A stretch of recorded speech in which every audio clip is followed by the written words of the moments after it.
The True Project presents.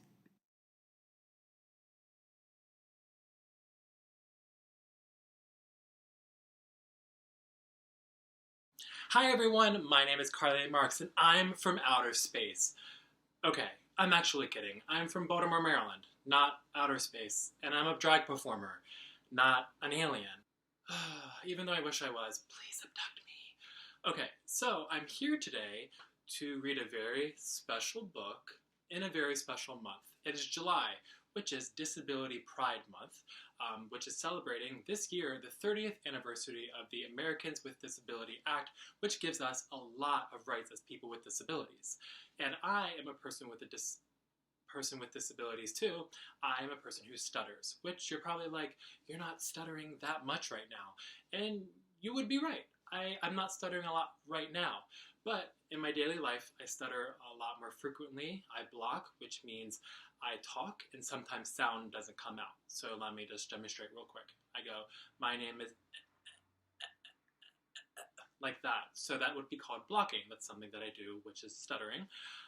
But right now I'm not doing that because when I'm alone or when I'm reading a book, I don't stutter as frequently or as severe as usual. So I'm going to be reading Once Upon an Accommodation by Nina G. and illustrated by Mean Dave. This is Matt. Matt found out that he has a learning disability and needs accommodations. But what does that mean? Matt met Dr. Jerry, the nice psychologist, who gave him hours and hours of testing. He explained to Matt what a learning disability is. Some people learn and even think differently than other people, explained Dr. Jerry. They are just as smart, but they need to do things in a different way. So this is Matt, and Matt talking to Dr. Jerry.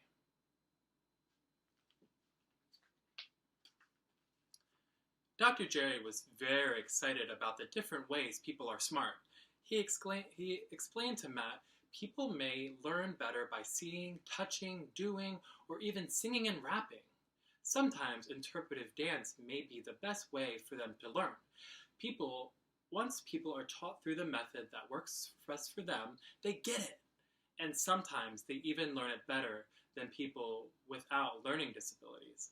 Matt thought about all the things he could do, he was good at, like sports, playing guitar, and making friends. He was also good at math, but sometimes he got the numbers confused because he needed extra time to really think about the problem he was answering. Dr. Jerry told Matt that some people have learning disabilities, which means their brain is wired differently than other people's brains. You see Matt? So these are all the different ways people can learn. Dancing, seeing, touching.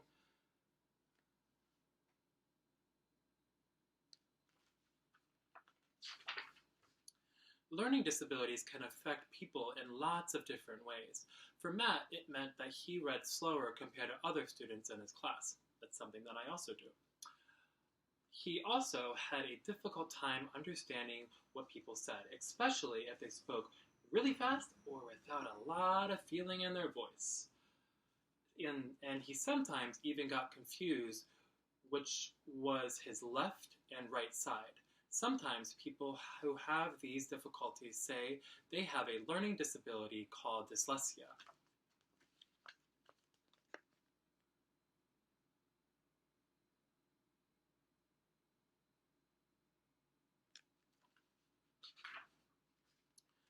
Dr. Jerry told Matt sometimes when you have a learning disability, you need accommodations to show what you know and what you can do. An example of an accommodation for someone who uses a wheelchair is a ramp, kind of like the one you used when you came into my office. If a person uses a wheelchair, that ramp can get them into the building to do whatever they need to do. Because you have a learning disability, you won't need a physical ramp, but you'll need learning ramps to help you learn. Matt left Dr. Jerry's office feeling a little bit better, but he was still very confused about what an accommodation was. Since he was so good at research on the internet, he looked a few things up. This was what he found. So this shows the ramp, which can be a metaphor for the learning ramp that people with learning disabilities have. And then here's Matt researching. I love researching things on my computer. Do you? Great, great. I love researching things. It's always good to learn something new. Like, in the 1970s, a civil rights law was passed called the Rehabilitation Act. Most civil rights laws protect people because of their race, religion, gender, and because of who they love.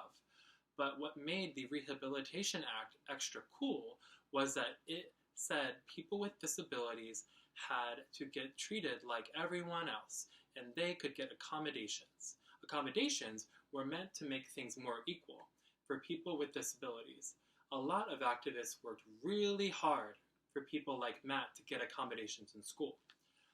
An accommodation means different things to people depending on their disability. If someone were deaf and communicated in American Sign Language, they would have an interpreter in class with them. This is showing people marching for the Rehabilitation Act in the 1970s. And this is Ed Roberts and Judy Heumann, which were two pivotal people in the disability rights movement. And here's all the people with the different disabilities.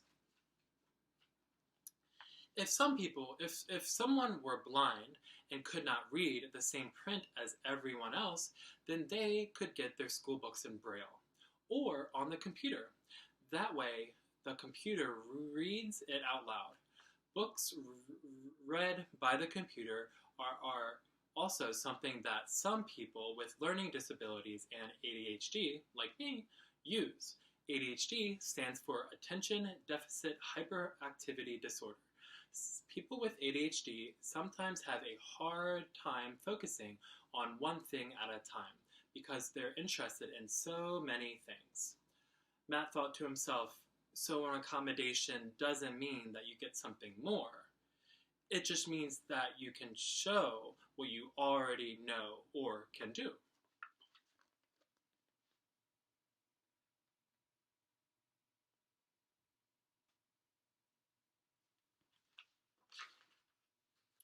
Matt found out that he could even get an accommodation at work when he started a new job.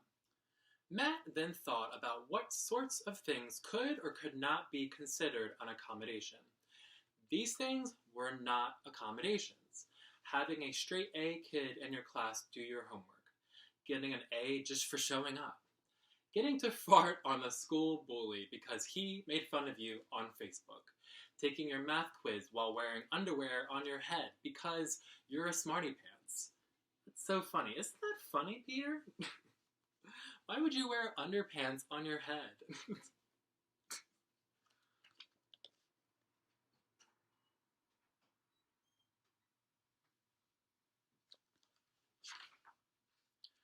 Some people get the same accommodation whether they are in elementary, high school, or even college.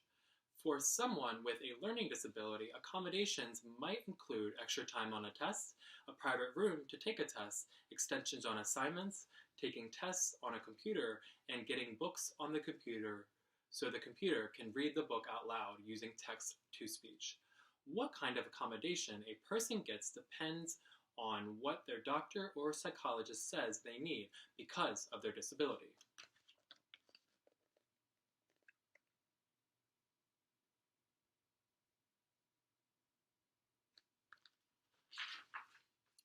After learning more about accommodations, Matt was happy to know that it is his legal right to get an accommodation. Also, he wouldn't be getting an accommodation unless Dr. Jerry felt that he needed it to reach his potential and do his very best. This made him feel better about accommodations. With help from his parents, Matt talked to the people who ran his school. His teacher, Miss Rumsey, was in the meeting too. They all wrote a 504 plan together.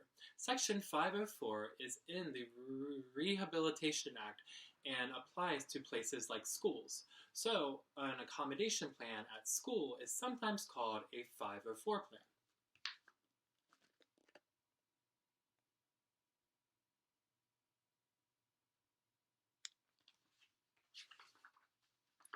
Matt and Miss Rumsey talked about how to set up accommodations for tests. Miss Rumsey would work with him to set up a private place to take his tests. He would also get extra time on a computer to write out long answers. Matt was a little scared that Miss Rumsey would think he wasn't smart, but she said there were four other people in Matt's class who had 504 plans. And she said she even had accommodations when she was in college. Miss Rumsey has ADHD, which is probably why she was such an exciting teacher and knew how to keep the attention of the class. You never know who might have a disability, because many disabilities you can't see. It's almost like being in a secret club. Matt wished there was a secret handshake he could give people to find out who else had a disability.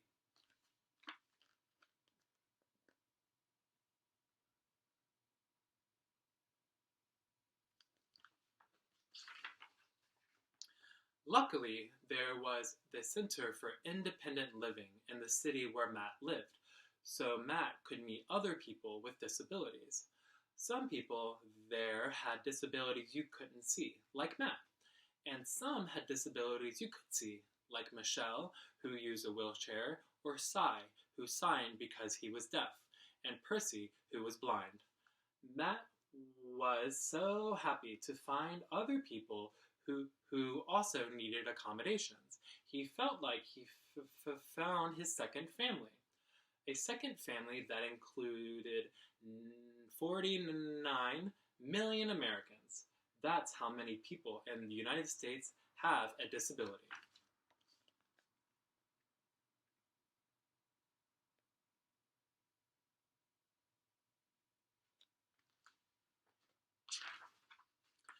Matt and his accommodation lived happily and successfully ever after. Of course, that was after a lot of really hard work. Matt had to advocate for himself.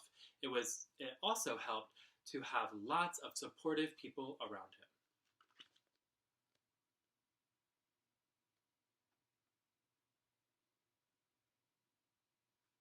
So, speaking of supportive people and a second family, as Matt talks about, I just want to thank my Stamley, which is my stuttering family, for being amazing and just showing me love and support always. Okay, so that was that. This is Once Upon an Accommodation by Nina G. and illustrated by Mean Dave. I want to thank everyone for spending their time with me, and I want to I want to wish everyone a happy Disability Pride Month. And I hope you have a good rest of your day. Bye. Bye.